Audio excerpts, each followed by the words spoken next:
অমরনাথ যাত্রা আপনি জানেন আজ থেকে অর্থাৎ 3রা জুলাই থেকে শুরু হয়ে গেছে এবং এই অমরনাথ যাত্রা 2026 সালে শুরু হওয়ার ঠিক আগের মুহূর্তেই ভারতীয় সেনা এবং জম্মু কাশ্মীর পুলিশ এক দুর্দান্ত সাফল্য অর্জন করেছে। আজকে আমরা সেই ব্যাপারেই আলোচনা করব।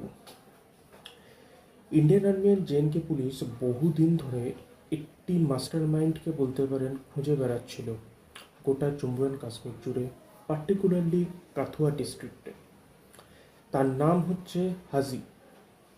অ্যাকচুয়ালি তার আসল নাম মোহাম্মদ লতিফ, যে কিনা হাজি লতিফ নামে পরিচিত। এই টেরোরিস্টের বাড়ি হচ্ছে সাফিয়ান এরিয়াতে, যেটা কিনা কাথুয়া ডিস্ট্রিক্টের মধ্যেই পড়ছে। এবং এই টেরোরিস্টকে গত 30শে জুন ভারতীয় সেনা অ্যান্ড কাথুয়া ডিস্ট্রিক্টের জম্মু অ্যান্ড কাশ্মীর পুলিশ মিলে একে অ্যারেস্ট করে এবং জীবিত অবস্থায় ধরে। এই হাজি সম্বন্ধে যখন আপনারা পুরো ব্যাপারটা শুনবেন, পুরো ব্যাপারটা যখন জানবেন, তখন বুঝতে পারবেন যে কতটা ইম্পর্ট্যান্ট এই অ্যাচিভমেন্ট এবং কতটা দুর্দান্ত এই সাফল্য, এবং অমরনাথ যাত্রা 2026 সালের রেসপেক্টে তার নিরিখে এই অ্যাচিভমেন্টটা, এই সাফল্যটা কতটা বেশি গুরুত্বপূর্ণ। এই যে হাজি, অ্যাকচুয়ালি সে একটা টেরোরিস্ট এবং তার মেন কাজ ছিল সে পাকিস্তান থেকে ভারতবর্ষে যত টেরোরিস্ট আসতো তাদেরকে একটা মানে একটা সেফ শেল্টার দেওয়া, তাদেরকে থাকার ব্যবস্থা করে দেওয়া এবং তাদেরকে এই দেশে থাকতে, ইন্ডিয়াতে থাকতে তাদের নানান যাবতীয় যা যা কিছু প্রয়োজন সেই সমস্ত কিছুকে প্রোভাইড করার দায়িত্ব থাকতো এই হাজির। এখনও অবধি লোকাল রিপোর্টস অনুযায়ী প্রায় 20টির বেশি, আনুমানিক 25টির কাছাকাছি জঙ্গিকে সে পাকিস্তান থেকে ভারতবর্ষে নিয়ে এসেছে এবং এই জঙ্গিগুলোর ম্যাক্সিমাম জৈশ-এ মোহাম্মদ বা লস্কর-ই-তৈয়বা এই জঙ্গি গোষ্ঠী। এবং অফিসিয়াল রিপোর্ট অনুযায়ী প্রায় 12টার বেশি এইরকম জঙ্গিকে সে পাকিস্তান থেকে ভারতবর্ষে নিয়ে এসেছে। এবং দেখতে পাওয়া যাচ্ছে যে এই যে হাজি, যার কথা বলছি, যে কিনা একটা বিশাল বড় টেরোরিস্ট, একটা বিশাল বড় মাস্টার মাইন্ড, সে আইএসআই, জৈশ-এ মোহাম্মদের কমান্ডার, এর প্রত্যেকের সাথে একদম কন্ট্যাক্টেড থাকতো। Not just by the phone, শুধুমাত্র ফোনের সাথেই সে কন্ট্যাক্টেড থাকতো সেরকম একদমই না, সে ফিজিক্যালি তাদের সাথে মিট করেছে। সে সেখানে গিয়ে মিটিং করতো পাকিস্তানের সিয়ালকোট এরিয়াতে, সে মিটিং করতো জৈশ-এ মোহাম্মদের কমান্ডারদের সাথে। তার পরবর্তী ক্ষেত্রে সে আবার ভারতবর্ষে কোনো একভাবে লুকিয়ে চুরিয়ে ফিরে আসতো এবং সেখানে এসে যাবতীয় সেই সমস্ত কাজগুলো করতো, যেখান থেকে যে জঙ্গিগুলো যখন পাকিস্তান থেকে ভারতবর্ষে আসবে তারা কোথায় থাকবে, কিভাবে থাকবে, কি খাবে না খাবে, সে সমস্ত কিছু দেখভাল করতো। এবং এ একটা OGW হিসেবে কাজ করতো, যেটাকে কিনা বলা হচ্ছে ওভারগ্রাউন্ড ওয়ার্কার। এ মেনলি জৈশ-এ মোহাম্মদ আর লস্কর-ই-তৈয়বার বিভিন্ন জঙ্গিকে পাকিস্তান থেকে আমাদের ভারতবর্ষে নিয়ে আসতো। এই যে আপনি স্ক্রিনের মধ্যে দেখতে পাচ্ছেন যে অপারেশন সেরাবলি, যেটা কিনা অমরনাথ যাত্রা 2026 সালের রেসপেক্টে 2026 সালের জন্য অলরেডি শুরু হয়ে গেছে, যে অমরনাথ যাত্রার সুরক্ষা মিশন। ঠিক আছে, এই তার আগে এই জঙ্গিকে ধরা, এবং শুধুমাত্র তাকে ধরা নয়, এর সাথে সাথে ইন্ডিয়ান আর্মি অ্যান্ড জেএনকে পুলিশ প্রায় এর থেকে খবর পেয়ে 4জন টেরোরিস্ট, যে কিনা লস্কর-ই-তৈয়বার জঙ্গি গোষ্ঠীর মধ্যে থাকতো, লস্কর-ই-তৈয়বার জঙ্গি গোষ্ঠীর সাথে সম্বন্ধিত 4জন জঙ্গিকে 2nd অফ জুন মানে গতকালই অ্যারেস্ট করেছে এবং তাদের প্রত্যেককে জীবিত অবস্থায় ধরতে পেরেছে। এবং এই 4জন জঙ্গিকে, যে লস্কর-ই-তৈয়বার 4জন জঙ্গিকে ধরতে পারা গেছে বুদগাম ডিস্ট্রিক্ট থেকে, বুদগাম ডিস্ট্রিক্ট থেকে ধরতে পারা গেছে। এবং সেই ইনফরমেশনটা অ্যাকচুয়ালি এই হাজির থেকে বার করেছে। আপনি বুঝতে পারবেন যখন আমি আপনাকে দেখাবো এই হাজির অ্যাকচুয়াল ছবিটা, যখন আমি আপনাকে দেখাবো তখন আপনি বুঝতে পারবেন। এই যে আপনি স্ক্রিনে দেখতে পাচ্ছেন, এ হচ্ছে অ্যাকচুয়ালি হাজি। আপনি স্ক্রিনে যাকে দেখতে পাচ্ছেন সে হচ্ছে অ্যাকচুয়ালি হাজি। এবং এই হাজি কতটা বেশি কি ইম্পর্ট্যান্ট একটা ফ্যাক্টর ছিল সেটা আপনি বুঝতে পারছেন। তার কারণ এর সাথে শুধুমাত্র মানে জঙ্গি নয়, জঙ্গির কমান্ডার থেকে শুরু করে আইএসআই অবধি এর সাথে লিঙ্কড থাকতো। তার সাথে সে physical contact, over the phone contact সমস্ত কিছুভাবে সে করতো। শুধুমাত্র তার থেকে আপনি জানলে অবাক হয়ে যাবেন, তার কাছে যে সমস্ত ইনস্ট্রুমেন্ট পাওয়া গেছে সেগুলো ম্যাক্সিমাম চাইনিজ মেড। এবং সেই চাইনিজ মেড একটা স্পেশাল কাইন্ড অফ ইনস্ট্রুমেন্টের দ্বারা সে এই হাজি বলে ব্যক্তিটি সে হাজি বলে টেরোরিস্ট সে পাকিস্তানের বিভিন্ন কমান্ডার, পাকিস্তানের বিভিন্ন আইএসআই যে অফিসার এবং জৈশ-ই মোহাম্মদের কমান্ডারের সাথে সে কনস্ট্যান্ট একটা টাচে থাকতো।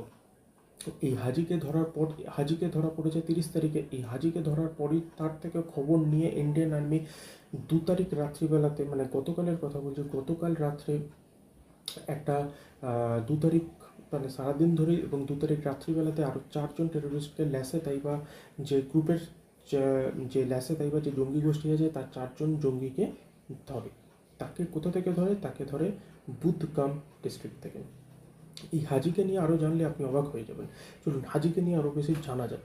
এই হাজি যেরকম বললাম একটা ওভারগ্রাউন্ড ওয়ার্কার হিসেবে তো কাজ করতেই করতো, তার সাথে সাথে এই শুধুমাত্র অনেক অনেক বেশি মানে ভারতীয়র অনেক অনেক অ্যাটাকের পিছনে এই হাজি দাঁড়িয়ে আছে, অনেক অ্যাটাকের পিছনে। 2024 সালে জুন মাসে হীরানগর বলে এক জায়গায়, কাথুয়া ডিস্ট্রিক্টের হীরানগর বলে একটা জায়গায় আমাদের সিআরপিএফ একটা এনকাউন্টারের সময় 2টো সিআরপিএফ আমাদের 2 জওয়ান শহীদ হয় এবং তার পিছনেও কোথাও না কোথাও এই হাসি লুকিয়ে আছে, কারণ যে এনকাউন্টার হচ্ছিল যাদের সাথে তাদেরকেও শেল্টার দিয়েছিল হাসি।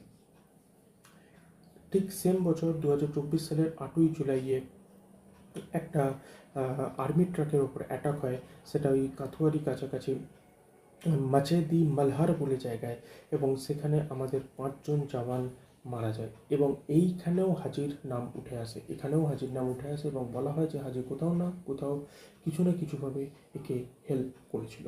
ঠিক আছে, এর পরবর্তী ক্ষেত্রে দেখতে পাওয়া যায় যে এই ঘটনাটার পরপর আরেকও এক ঘটনা ঘটে, সেটা হচ্ছে রাজবাগ কাথুয়া, সবই কাথুয়ার ডিস্ট্রিক্টের মধ্যে রাজবাগে একটা টেরোরিস্ট অ্যাটাক হয় এবং সেখানে আমাদের 4জন জওয়ান তাদের প্রাণ হারায়, তারা শহীদ হয়।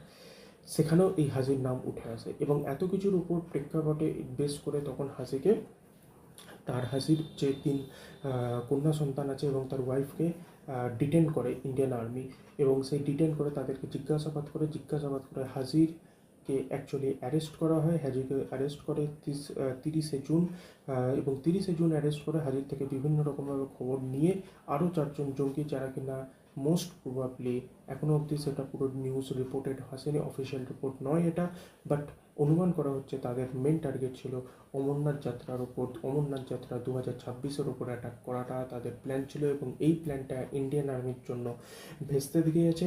এই প্ল্যানটা ইন্ডিয়ান আর্মি পুরোপুরিভাবে ভেস্তে দিয়েছে। ইন্ডিয়ান আর্মি এই পুরো অমরনাথ যাত্রাকে সেফ রাখার জন্য দিনরাত পরিশ্রম করছে, এবং তার জন্য এই অমরনাথ যাত্রার উপর যে একটা জঙ্গি গোষ্ঠী এটা প্ল্যান করেছিল যে অমরনাথ যাত্রা 2026-এ তারা অ্যাটাক করবে, সেটা তারা করে উঠতে পারলো না। এই যে পুরো প্ল্যানটাকে পুরোপুরিভাবে বানচাল করে দিয়েছে ইন্ডিয়ান আর্মি, এবং সেই কারণের জন্য salute to Indian army and kudos to them. তো এই হাজির এবং পাকিস্তানি বিভিন্ন জঙ্গি গোষ্ঠী, সেটা লস্করে তাইবা হোক বা জৈশ-ই মোহাম্মদের বিভিন্ন যে প্ল্যান ছিল, সেই পুরো প্ল্যানটাকে পুরোপুরিভাবে বানচাল করে দিয়েছে ইন্ডিয়ান আর্মি, এবং এই থ্রেটটাকে মাথায় রেখে অলরেডি এনএসজি কমান্ডো, প্যারা এসএফ অলরেডি তারা ডিপ্লয়েড হয়ে গেছে। ইভেন রিপোর্টস আসছে মার্কোসও নাকি ডিপ্লয়েড হয়েছে, বাট এটা অফিসিয়াল রিপোর্ট নয়, কারণ দেখুন কোনো আর্মি ডিপ্লয়মেন্টের কোনো নিউজ কোথাও পাওয়া যায় না, ঠিক আছে, আর এটা না পাওয়া যাওয়াটাই স্বাভাবিক এবং না পাওয়া যাওয়াটাই উচিত ফর দ্য সিকিউরিটি পারপাস, ঠিক আছে। এবং তারা অলরেডি একটা মক ড্রিল হয়ে গেছে অমরনাথ যাত্রার জন্য, আর সেই মক ড্রিলটা হয়েছে রঘুনাথপুর বলে একটা জায়গা আছে, রঘুনাথ টেম্পেলে সেখানে হয়েছে, এবং রঘুনাথ টেম্পেলে এই মক ড্রিলটা হয়েছে। সেখানে এনএসজি কমান্ডো এসেছে, আমি তার অ্যাকচুয়াল ইমেজ কিছু পেয়েছি, কিন্তু সেগুলো ফর সিকিউরিটি রিজনস আমি সেগুলো এখানে শো করতে পারছি না।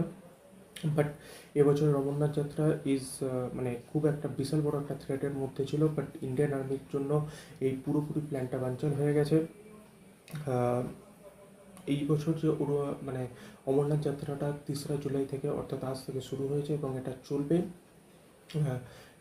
28 অব্দি, যেটা কিনা রক্ষাবন্ধন যে দিন পড়ছে মানে হিন্দিতে, সেই দিন অবধি প্রায় 2 মাস ধরে হবে। এবং এই পুরো ঘটনাকে মাথায় রেখে এবছরের সিকিউরিটি অনেক বেশি বাড়ানো হয়েছে, প্রায় 1 লাখের বেশি সিআরপিএফ জওয়ানকে এবছর মানে শুধুমাত্র ডিপ্লয় করা হয়েছে এই অমরনাথ যাত্রার সেফটির জন্য। এবং সত্যি কথা বলতে সিআরপিএফ জওয়ানদের জন্য, ইন্ডিয়ান আর্মির জন্যই লক্ষ লক্ষ যে পুণ্যার্থী যারা আছেন অমরনাথ যাত্রা করতে পারে শুধুমাত্র তাদের জন্যই করতে পারে। আর এই কথাটা অস্বীকার করার কোনো জায়গা নেই। মানে আমি নিজে অমরনাথে গেছি, তো আমি নিজে গিয়ে সেই জিনিসটা দেখেছি এবং এই জিনিসটা আমি মানে আমি নিজের চোখে দেখে আমি আপনাকে বলতে পারি যে ইন্ডিয়ান আর্মি ছাড়া এটা পসিবল না।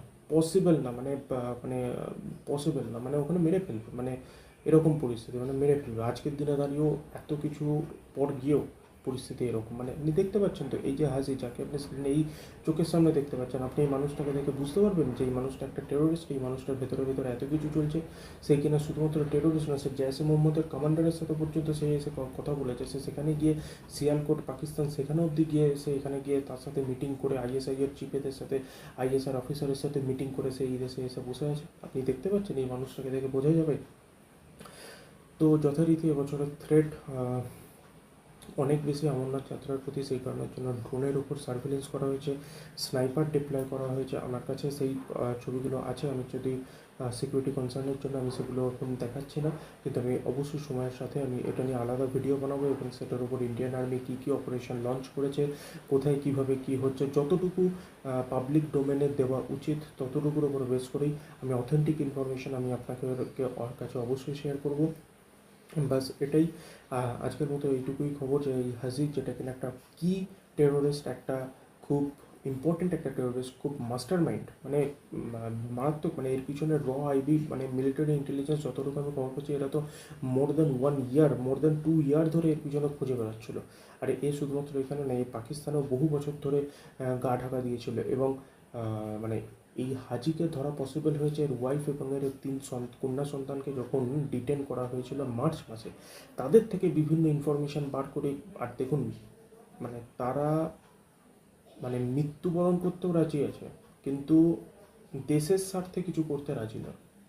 ঠিক আছে, তাদেরকে ব্রেক করে এই ইনফরমেশানটা বার করে ইটস ভেরি ডিফিকাল্ট। তো সেখান থেকে সেই কাজটা করেছে। এই হাজিকে জীবিত অবস্থায় ধরা হয়েছে এবং আশা করা যায় এর থেকে আরও অনেক বেশি কিছু ইনফরমেশান পাওয়া যাবে। শুধুমাত্র মানে আরও অনেক বেশি কিছু ইন্ডিয়ান আর্মি এর থেকে ইনফরমেশান বার করে নেবে। কতগুলো জঙ্গি এসেছে, কোথা থেকে এসেছে, কীভাবে এসেছে, কোন রাস্তায় এসেছে, তারা কোথায় ছিল, কোথায় লুকিয়ে আছে, আর কতগুলো জঙ্গি আসার প্ল্যান আছে, কোন কমান্ডারের সাথে দেখা করেছে, কী করেছে, মানে আরও অনেক ইনফরমেশান সেই ইন্ডিয়ান আর্মি ঠিক সময় মতো বার করে নেবে এবং যা যা আপডেট হবে আমি অথেন্টিক সোর্স থেকে আমি আপনাকে সেই দেখাবো। এটা আপনি স্ক্রিনের সামনে দেখতে পাচ্ছেন, এটা অরিজিনাল ছবি। ঠিক আছে, মানে এটা অরিজিনাল ছবি, এটা কোনো এটার মধ্যে কোনো এআই টেআই নেই। ঠিক আছে, মানে এটা পুরোপুরিভাবে অরিজিনাল ছবি। ঠিক আছে, তো যাই হোক, যদি আপনার এই ভিডিও ভালো লেগে থাকে, যদি আপনি আজকের এই ভিডিও থেকে নতুন কিছু শিখতে পারেন, নতুন কিছু জানতে পারেন, তাহলে অবশ্যই একটা লাইক করবেন, তাহলে অবশ্যই সাবস্ক্রাইব করবেন, আর তাহলে অবশ্যই শেয়ার করবেন। ভালো থাকবেন, নিজের খেয়াল রাখবেন।